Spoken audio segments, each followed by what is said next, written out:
আসসালামু আলাইকুম ওয়া প্রিয় মুসলিম ভাই ও বোনেরা, আমি 31st নাইট সম্পর্কে কোরআন ও হাদিসের আলোকে বৈধতা আছে কিনা জানানোর চেষ্টা করব ইনশাআল্লাহ।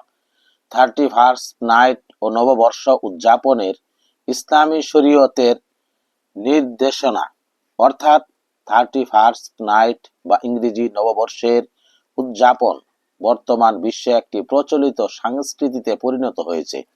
তবে মুসলিম হিসাবে এই উদযাপনের ধর্মীয় বৈধতা ও এর সাথে জড়িত কর্মকাণ্ডের ব্যাপারে ইসলামের সুস্পষ্ট নীতিমালা রয়েছে। বিজাতীয় সংস্কৃতি অনুসরণ, অর্থাৎ ইসলামের অন্যতম মৌলিক শিক্ষা হলো নিজেদের স্বতন্ত্র ধর্মীয় ও সাংস্কৃতিক পরিচয় বজায় রাখা। রাসূলুল্লাহ সাল্লাল্লাহু আলাইহি ওয়াসাল্লাম অন্য জাতির ধর্মীয় বা বিশেষ সাংস্কৃতিক রীতিনীতি ও অন্ধভাবে অনুসরণ করতে নিষেধ করেছেন। রাসূল সাল্লাল্লাহু আলাইহি ওয়াসাল্লাম বলেন, যে ব্যক্তি অন্য কোনো জাতির সাদৃশ্য অবলম্বন করবে সে তাদেরই অন্তর্ভুক্ত বলে গণ্য হবে। আবু দাউদ, হাদিস 4031। 31st নাইট উদযাপনের মূল উৎস ইসলামী নয়, বরং এটি একটি বিজাতীয় সংস্কৃতি। তাই ধর্মীয় দৃষ্টিকোণ থেকে এটি মুসলিমদের জন্য অনুকরণীয় নয়। সময়ের গুরুত্ব ও আত্মোপলব্ধি, অর্থাৎ ইসলামে প্রতিটি মুহূর্ত ইবাদত ও নেক আমলের জন্য। বছরের শেষ রাতে মানে জীবনের একটি বছর কমে যাওয়া। কোরআন মজিদে আল্লাহ পাক সময়ের কসম খেয়েছেন, সময়ের কসম, নিশ্চয় মানুষ ক্ষতিগ্রস্ত। সূরা আসর আয়াত 1-2। বছর শেষ হওয়ার সময় একজন মুমিনের উচিত বিগত বছরের ভুল ত্রুটির জন্য তওবা করা এবং আগামী বছরের জন্য পাথেয় সংগ্রহ করা। উৎসব বা হই হুল্লোড় করে সময় অপচয় করা নয়।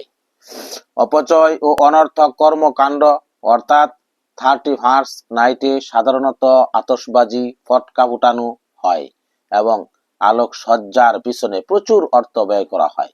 ইসলামে একে তাবঈজ বা অপচয় বলা হয়। কোরআনে বলা হয়েছে, নিশ্চয় অপচয়কারীরা শয়তানের ভাই। সূরা বনী ইসরাইল আয়াত 27। হারাসমেন্ট ও অশ্লীলতা সংমিশ্রণ, অর্থাৎ এই রাতে অনেক ক্ষেত্রে গান বাজনা, নারী পুরুষের অবাধ মেলামেশা এবং মদ পানের মতো হারাম কাজের আসর বসে। ইসলামে এই জাতীয় যে কোনো মজলিস বা অনুষ্ঠান সম্পূর্ণরূপে হারাম।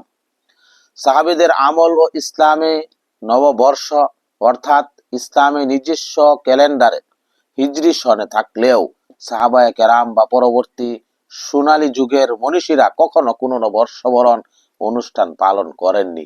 তারা আমলের মাধ্যমে প্রতিদিন অতিবাহিত করেছেন। মোট কথা, 31st নাইট উদযাপন ইসলামের দৃষ্টিতে বৈধ নয়। এটি একটি বিজাতীয় সংস্কৃতি যা অপচয়, অশ্লীলতা এবং অনর্থক কর্মকাণ্ডে ভরপুর। একজন মুসলিম নরনারীর জন্য এই রাতে উৎসবে মেতে না থেকে বরং নির্জনে মহান আল্লাহ পাকের দরবারে বিগত বছরের গুনাহের জন্য ক্ষমা চাওয়া এবং নতুন বছরে নেক আমলের তৌফিক চেয়ে দোয়া করা অধিক সমীচীন। আল্লাহ পাক আমাদের সবাইকে বিজাতীয় সংস্কৃতি ছেড়ে বেশি বেশি নেক আমল করার তৌফিক দান করুন। তথ্যসূত্র আল কোরআন, সুনানে আবু দাউদ ও ফাতোয়ায়ে শামী।